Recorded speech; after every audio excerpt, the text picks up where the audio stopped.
இன்னைக்கு chicken biryani chicken 65 பண்ணலாமா? First ஒரு பாத்திரத்தில் 1/2 கிலோ சிக்கன் நல்லா வாஷ் பண்ணிவிட்டு 1 spoon chicken masala, 1/4 spoon biryani masala, கொஞ்சம் தயிர் சேர்த்துக்கோங்க.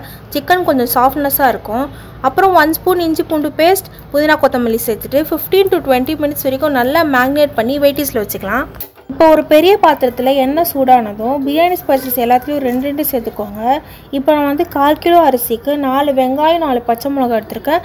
கொஞ்சம் ஃப்ளேவருக்கு புதினா சேர்த்துருக்கேன். மாதிரி நீங்கள் காரமாக சாப்பிட மாட்டீங்க அப்படின்னா 2 பச்சை மிளகாய் மட்டும் சேர்த்துக்கோங்க. இப்போ நல்லா மிக்ஸ் பண்ணிவிட்டு கொஞ்சம் உப்பு மட்டும் சேர்த்துக்கோங்க. இப்போ உப்பு சேர்த்துட்டு 1 மினிட் நல்லா ஹை ஃப்ளேமில் வச்சு குக் பண்ணுங்கள். இந்த மாதிரி வெங்காயம் நல்லா சாஃப்டாக வர டைமில் 2 ஸ்பூன் இஞ்சி பூண்டு பேஸ்ட் சேர்த்துட்டு நல்லா மிக்ஸ் பண்ணி ஒரு 30 செகண்ட்ஸ் வரைக்கும் நல்லா குக் பண்ணுங்கள். உங்களுக்கு சாப்பாடு நல்லா கலராக வரணும் அப்படின்னு எதிர்பார்த்தீங்கன்னா நீங்கள் கலர் எதுவுமே சேர்க்க வேணாம். அதே மாதிரி சில்லி பவுடர் நீங்கள் சேர்த்திங்கன்னா அதுவே நல்லா கலர் கொடுக்கும். இப்போ அரிசி இந்த சொம்பில் ஃபுல்லாக எடுத்திருக்கேன். அப்புறம் பாதி வந்திருக்கு. இதை அப்படியே தண்ணி ஊற்றி ஊற வச்சுருங்க. எதுக்கு இந்த மெஷர்மெண்ட் சொல்கிறேன்னா, இதை வச்சு தான் நம்ம உப்பு அளவு தண்ணி அளவு தான் வைக்க முடியும். பச்சை வாசனை போனதும் 3 தக்காளியை நல்லா ஸ்லைஸாக கட் பண்ணி இதில் ஆட் பண்ணி நல்லா மிக்ஸ் பண்ணி நல்லா மூடி வச்சுருங்க. இப்போ தக்காளி நல்லா வெந்து வர டைமில் 2 ஸ்பூன் சில்லி பவுடர், கொஞ்சமாக பிரியாணி மசாலா ஆட் பண்ணிட்டு நல்லா மிக்ஸ் பண்ணிக்கோங்க. கொஞ்சமாக தயிர், ஏன்னா சிக்கன்லேயும் கொஞ்சம் தயிர் ஆட் பண்ணியிருக்கோம். ரொம்ப புளிப்பு தன்மை அதிகமாகிடும். அதனால் கொஞ்சமாக தயிர் ஆட் பண்ணிக்கோங்க. அப்புறம் நம்ம எடுத்து வச்ச புதினா ஆட் பண்ணிக்கலாம்.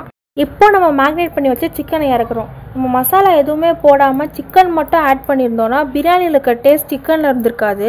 சிக்கன்லேயும் நம்ம அதே இன்க்ரீடியன்ட்ஸ் ஆட் பண்ணதுனால சிக்கன் கொஞ்சம் நல்லா ஸ்பைஸியாக ஜூஸியாக இருக்கும்.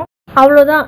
இப்போ நல்லா மிக்ஸ் பண்ணிவிட்டு லோ ஃப்ளேமில் 3 to 4 மினிட்ஸ் வரைக்கும் மூடி வச்சுருங்க.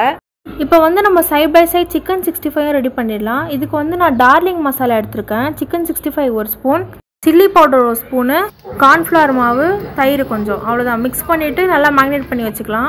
இப்போ சிக்கன் நல்லா வெந்துருச்சு. 1 சொம்பு அரிசிக்கு இவ்வளோ உப்பு, 1/2 சொம்புக்கு கொஞ்சம் போட்டு நல்லா மிக்ஸ் பண்ணிக்கோங்க. இப்போ 1 சொம்பு அரிசிக்கு 2 சொம்பு தண்ணி, அந்த மாதிரி மெஷர்மெண்ட் வச்சு ஊற்றிக்கோங்க. இந்த கேப்பில் இவனை பொரிச்சிடலாம். எண்ணெய் நல்லா சூடானோடனே சிக்கனை ஒன்று உள்ளே இறக்குறோம். நல்லா ஒரு 30 செகண்ட்ஸ் வரைக்கும் ஹை ஃப்ளேமில் வச்சுருங்க. மாதிரி கலர் வாங்கினதும் நல்லா பொரிச்சு எடுத்துட்டிங்கன்னா அவ்வளோதான், இவன் ரெடி.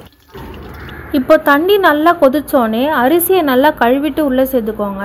சேர்த்துட்டு லைட்டாக ஒரு மிக்ஸு, அவ்வளோதான். மூடி வச்சுட்டு ஒரு 3 மினிட்ஸ் வரைக்கும் ஹை ஃப்ளேமில் வச்சுக்கோங்க. அப்புறம் இந்த மாதிரி சாதம் மேலே வரும்போது நீங்கள் நெய் ஆட் பண்ணுவீங்க அப்படின்னா நீங்கள் நெய் ஆட் பண்ணி க்ளோஸ் பண்ணிவிட்டு ஒரு 2 மினிட்ஸ் வரைக்கும் மேலே எதனா ஒரு வெயிட் வச்சு டம் போட்டுருங்க. 2 மினிட்ஸ்க்கு அப்புறம் ஓப்பன் பண்ணிங்கன்னா அவ்வளோதான், ஸ்பைசியான chicken biryani ready.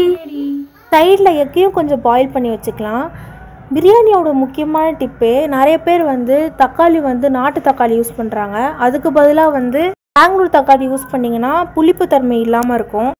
ஸ்பைசியான chicken biryani and 65 try பண்ணிவிட்டு கண்டிப்பாக கமெண்ட் பண்ணுங்கள். சொன்ன அளவில் கரெக்டாக ட்ரை பண்ணுங்கள். டாடா பாய்.